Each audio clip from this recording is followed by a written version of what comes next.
আমি হত্যা করেছি এই জাহাজে, আল বেকারা জাহাজ, চাঁদপুর মালিশ্বর আমি হত্যা করেছি। ওখানে 9 জন স্টাফ ছিলাম আমরা, আমি বাদে 8 জন। তাদের গমের বড়ি খাওয়াইছি আমি, বাদে ওই তরকারির মধ্যে মিশিয়ে গমের বড়ি খাওয়াই। আমি চাইনিজ কুরোল ছিল মাস্টারের কেবিনে, চাইনিজ কুরোল দিয়ে আমি সবাই এক এক করে হত্যা করেছি। কেন হত্যা করেছি আমি তাদের জানাইছি।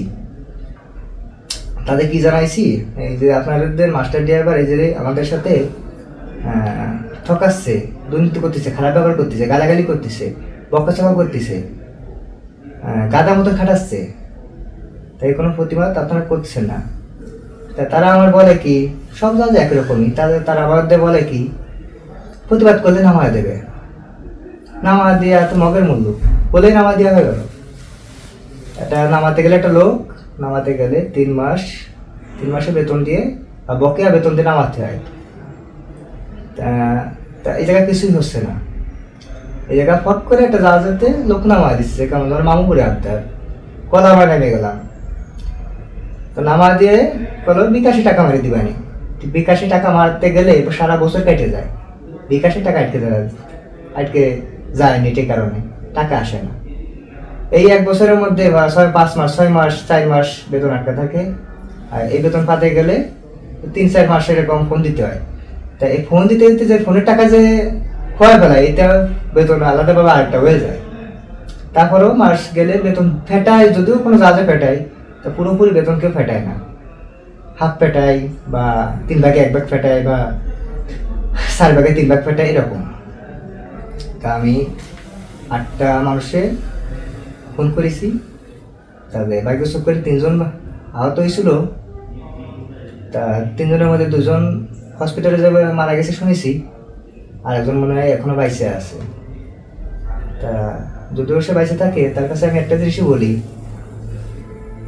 আমি আপনাদের অনেকবার বলেছি, আপনারা শোনেননি কোনো একটা কথা বলতে, আপনারা বইতেছিলেন যদি চাকরি হারায় যায়, আর যদি জীবনে না থাকে তাহলে চাকরি দেখতে হবে। আমরা যখন সমুদ্র ফাড়ি দিই তখন তো লাস্টে ডুবে যায়, মরেও যেতে পারি আমরা, এর তো কোনো গ্যারান্টি নাই। আর মরে গেলে কি হবে, ওই মৃত্যু কামনা করে চলে যাবে, শেষ, তাছাড়া তো কিছু না। এই আর কি, এ ছিল আমার বলার। তা আপনারা মেনু জগৎ বলতি না, সব কিছু ওই জায়গায় সব কোম্পানি বা সব জাহাজ বা অন্যান্য ইত্যাদি যে সব ব্যবসা আছে, এরকম দুর্নীতি সব জায়গায় চলতেছে টুকিটাকি। তাই সব দুর্নীতি চললে আমাদের মতন শ্রমিকরা আমাকে এই 2টি টাকার জন্য আমরা আসি ফ্যামিলি থুয়ে, প্রিয় মানুষ থুয়ে দূরে চলে আসি, যাদের ফ্যামিলি খুশি থাকে জানো। তাই সেই ফ্যামিলির তো খুশি রাখতে পারি না যে স্যালারি পাই, আর এই স্যালারির মধ্যে যদি 2-3 মাস বেতন আটকা থাকে, তাহলে ফ্যামিলি খুশি রাখবো কীভাবে? তারা তো না খেয়ে মরে থাকবে। আর এখান থেকে আমরা যদি 8টা জাহাজে যদি যাই, আমি কখনো যাই বলতে এরকম তো অনেকে যায়, এই জাহাজে তো চাকরি চাই 8টা জাহাজে গেল, ওই জাহাজে যায় যদি 2 মাস 3 মাস বেতন আটকা থাকে, তাহলে মোট যোগ হলো কত? 6-7 মাস বেতন আটকা।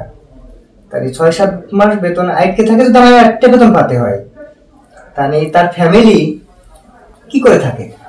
আমার একটা জিনিস বুঝলাম, বুঝছেন? আর আপনারও একটা জিনিস ভাবেন। তা আমার হয়তো জেল হবে, নয়তো নিশ্চিত ফাঁসি হবে।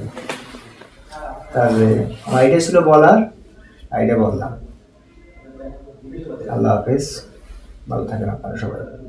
বছর শেষের খুশি নগদে হবে বেশি। নগদ পেমেন্টে নির্দিষ্ট ক্যাটাগরির কেনাকাটায় 300 টাকা পর্যন্ত ক্যাশব্যাক।